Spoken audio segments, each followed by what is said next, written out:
Kumusta po kayo lahat? Today, share ko po sa inyo yung aking Spanish bread. Okay? So, ito po yung aking mga ingredients. 2 cup and half cup na all-purpose flour po. Okay? And then, itong ating salt, half teaspoon salt, 1 egg yolk, ayan. And then, 1 tablespoon na instant dry yeast, at saka 2 tablespoon and half na sugar, okay? Tsaka po 4 tablespoon na milk powder. At saka po itong butter natin, 2 tablespoon and half. Okay? At ito po ang ating warm water ay 1 cup. Warm po siya, okay? Para sa yeast natin yon. So, ito, pagsasamahin po natin lahat yan, gagamitan natin ng mixer. Ito po yung ginamit kong mga cups at saka yung mga tablespoon, okay? So, ilagay na po natin lahat dito, okay? Ayan yung ating flour. And then, itong ating yeast, yung ating sugar, ating salt, at yung pong ating 1 egg yolk, at ito pong ating powdered milk, 4 tablespoon, ayan. At ito pong ating butter, okay, ayan po. And then, ito pong ating warm milk, warm water. Ayan. So, ayan. Start na po natin siya. Sa low muna po tayo, okay? Hanggang mag-mix well yung mga ingredients natin. Bago po natin siya lalakasan. Ayan muna po natin mag-mix lahat to, okay?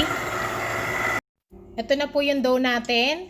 So, checkin nyo po siya after 5 minutes. Ayan. Pag para na po siyang rubberized na ganito, na makunat na yung dough nyo, at makinis na siya, ayan, elastic na siya, so pwede na ho to, okay? So, ito na po yung dough natin. Lagyan nyo lang po ng konting oil to, pahiran nyo lang, at saka yung dough, okay? Paikot nyo lang siya para hindi siya dry pag nag-bloom siya, okay? Takpan lang po natin ng cling plastic, okay? Hanggang mag-double size siya, okay? Pwede nyo rin pong gamitan ito sa kamay, masa nyo kung wala kayong mixer machine. Basta smooth lang po yung dough, okay? Layan muna po natin siya mag-double size. Doon muna po tayo sa piling natin. Dito naman po tayo sa ating piling, okay? Sa ating palaman. So, ito po ay 1 cup na heavy cream. Pero, hindi ko po ilalagay ito. Kukuha lang tayo ng 1/4 cup. Okay? And then, susulat ko po sa inbox yon ang recipe lahat niya. Okay?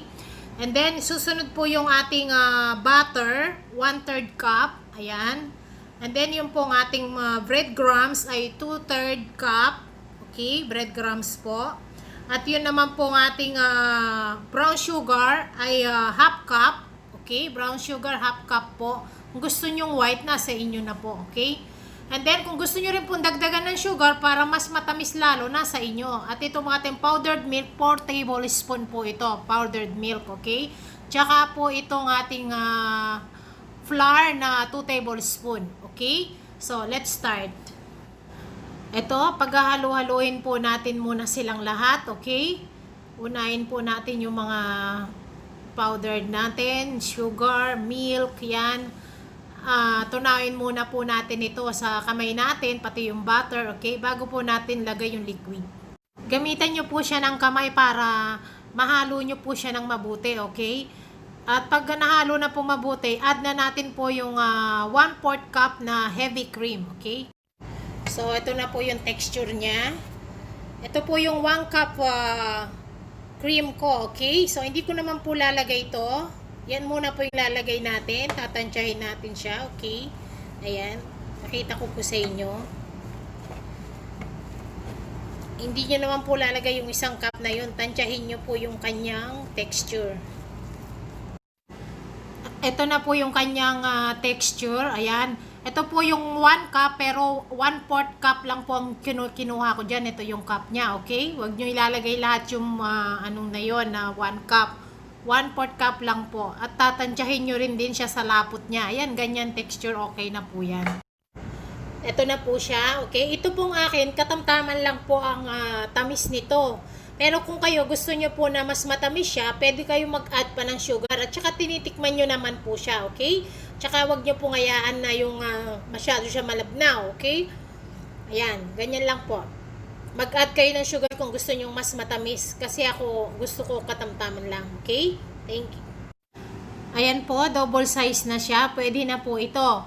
So, gawin po natin ito. I-press lang po natin yan para lumabas yung hangin niya. Okay? And then, ikot-ikot lang po natin siya ng ganito para maganda po yung elastic ng dough natin at mawala yung hangin. At pagkatapos po, hihiwain natin to sa ilan ang gusto nyong bilang. Ako malalaki po yung gagawin ko kaya 8 piraso lang po ako. Ito po, sa 2 cups and half, 8 po yung ginawa ko, okay? Then, ganituhin muna po natin siya.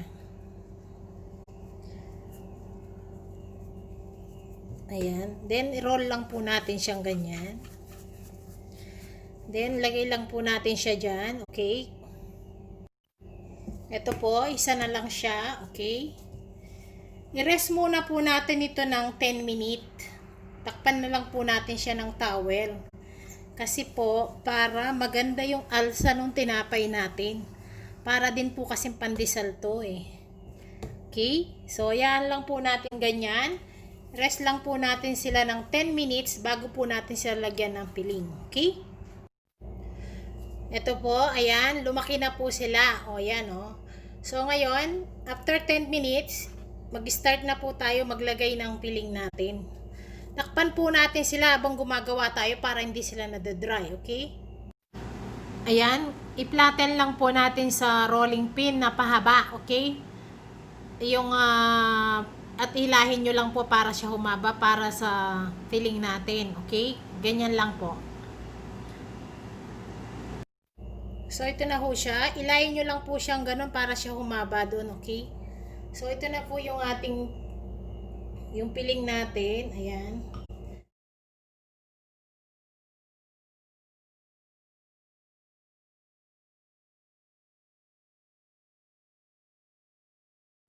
And then, isara lang po natin siya doon, okay? Ayan. Para hindi po lumabas yung mga ano niya, piling niya.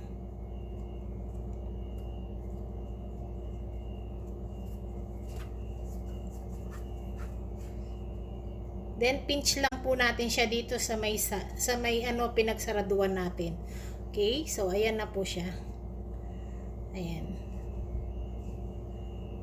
Ikutin lang po natin siya dito sa breadcrumbs natin. Ayan.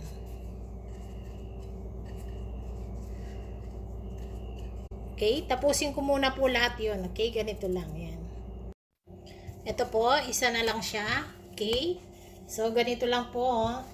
Ayan, pakaba nyo siya doon. Tapos, pag ganyan lang po.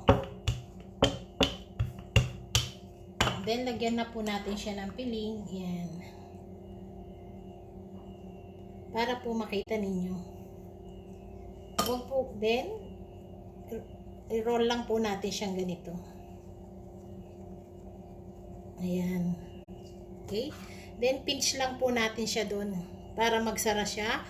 At ito pong dulo, pasok natin yun doon. Okay? Ayan. So then, ikot lang po natin siya ng dahan-dahan, ng magaan lang sa kamay. Ayan. So, ito na po. Okay?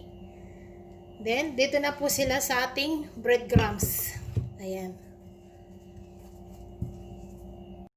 So, ito na po sila. Gagamit po tayo parati nito itong baking sheet na to, okay? So, ngayon, gawin po natin yan, ay takpan lang po natin ng itong towel. Hanggang mag-double size sila, bago po natin sila i-bake sa 180 Celsius, okay? Ito na po sila. Ayan.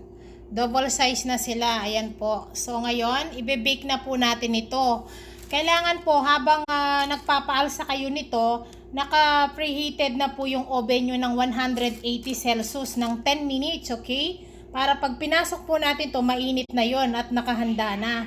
Okay? Huwag nyo po luluto ito na hindi mainit yung oven nyo. Hindi magiging magandang texture ng tinapay nyo. Ayan na po sila, okay? Ayan muna po natin dyan na maluto muna. Hello po, ayan na po yung ating Spanish bread. Ayan, luto na po sila. Ayan po sila, oh. Okay. Bubuksan po natin yung isa para po makita ninyo yung loob niya, okay? Ayan po sila. Ito po, testingin po natin tong isa, okay? Ayan. Ayan po. Napakalambot niya. Ayan, napakalambot po nila. Ayan, oh. Ayan. Okay. Buksan na po natin. Ayan. Ayan po ang ating Spanish bread. Ayan po, oh, sarap-sarap niya. At ayan po, napakalambot nila. Ayan, oh. Okay.